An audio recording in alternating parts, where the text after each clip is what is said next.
Set to zero लिखा हुआ है, ठीक है। अब ये सेट टू ज़ीरो क्या है? ये vertical position and horizontal position. Horizontal मतलब हम जो टाइम लाइन को इधर घुमाएंगे, ठीक है, टाइम लाइन घूमेगा। और वर्टिकल पोजीशन आपने मान लो कि ये चेंज कर दिया है अभी पल्स देखने के लिए, ठीक है। अब इसको ज़ीरो करने के लिए यहाँ पर बटन है सेट टू ज़ीरो, ये ज़ीरो पे आ जाएगा, तो यहाँ बीच में आ जाएगा, ठीक है। समझ में आ गया?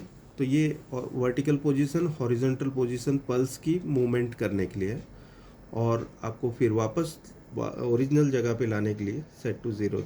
स्टोरेज था, उसके लिए यहाँ पर डेटा केबल का ऑप्शन दिया हुआ है, ये कंप्यूटर के साथ लग जाएगा, तब आप स्टोरेज की वैल्यू देख सकते हैं। सेव करने के लिए यहाँ बटन है, जो भी पल्स है उसको सेव कर सकते हैं आप। यहाँ पर देख सकते हैं ये वेवफॉर्म सेव हो गई, लेकिन ये सेव आपके कंप्यूटर में होगी, तो आपको एक डेटा केबल लगाना है उसके लिए। लास्ट फ्रीक्वेंसी है क्लॉक फ्रीक्वेंसी, उसके लिए मैं यहाँ सेटिंग कर लेता हूँ। यहाँ 1 माइक्रोसेकंड की सेटिंग पे है ये, अब मैं इसे नैनो सेकंड कर देता हूँ। यहाँ 50 नैनो सेकंड मैंने किया हुआ, अब पास में से दिखा दो।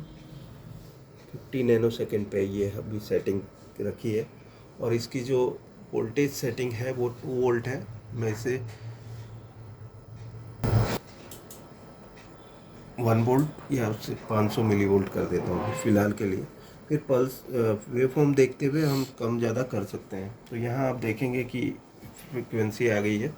अब मैं इसकी वोल्टेज को कम कर देता हूँ, और मेजर बटन का यूज़ करते हुए पैरामीटर्स को ऑन करता हूँ और इसकी वैल्यू देखता हूँ। तो यहाँ 12 मेगाहर्ट्ज़ का सिग्नल बता रहा है। अभी कुछ सेटिंग में गड़बड़ है तो हम ऑटो कर सकते हैं। तो यहाँ फ्रिक्वेंसी जो है 12 पे आ गई है, और यहाँ 3.28 वोल्ट का एम्पलीट्यूड है। 3.28 कैसे काउंट करेंगे? पहले हम इसको मेज़र को ऑफ कर देते हैं, ये ऑफ हो गया।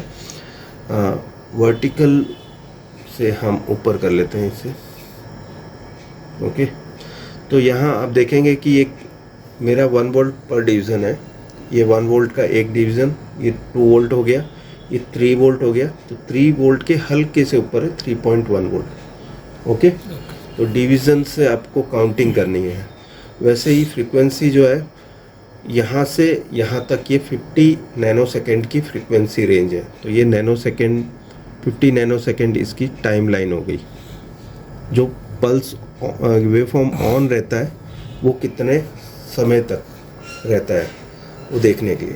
तो मेज़र बटन में हम पैरामीटर सेटिंग को ऑन रख के ऑल पैरामीटर्स को इसकी फ्रीक्वेंसी देख सकते हैं।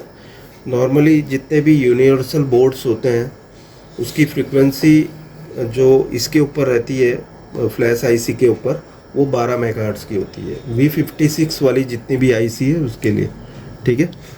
अभी हम क्लॉक फ्रीक्वेंसी देख लेते हैं जो NVIDIA से आउटपुट होते हैं, ओके। अभी यहाँ पर जो क्लॉक सिग्नल है वो कहाँ से स्टार्ट होगा? यहाँ 7 नंबर से सिग्नल स्टार्ट होते हैं, ये और ये सिग्नल, ये 2 ग्राउंड पिन है, तो क्लॉक पिन इधर है, ठीक है। तो हमारी क्लॉक पिन पे क्या नज़र आ रहा है हम देख लेते हैं। मैं टीवी को ऑन कर लेता हूँ। यहाँ वेवफॉर्म्स आ रहे हैं लेकिन सही नहीं है, हम ऑटो कर लेते हैं इसको। सो यहाँ 74 पॉइंट कुछ मेगाहर्ट्ज़ का सिग्नल बता रहा है, 75 मेगाहर्ट्ज़। तो यहाँ आप देख सकते हैं। तो क्लॉक फ्रीक्वेंसी जो LVDS की होती है वो 75 मेगाहर्ट्ज़ की होती है।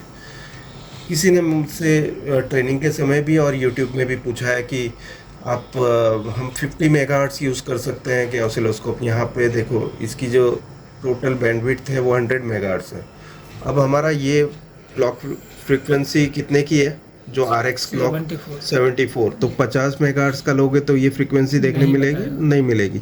तो आपको मेन है कि आपको DSO की रेंज वैसे लेनी है कि आपकी मैक्सिमम फ्रीक्वेंसी उसके अंदर आती है या नहीं, ठीक है। तो ये हमें पता चल जाता है कि इसमें क्लॉक है तो पिक्चर आनी ही चाहिए, ओके। RX2 और RX क्लॉक ये दोनों नो पिक्चर से रिलेटेड सिग्नल्स हैं, जहाँ पर हमें सिग्नल देखने की ज़रूरत पड़ती है नो पिक्चर की स्टेटस में।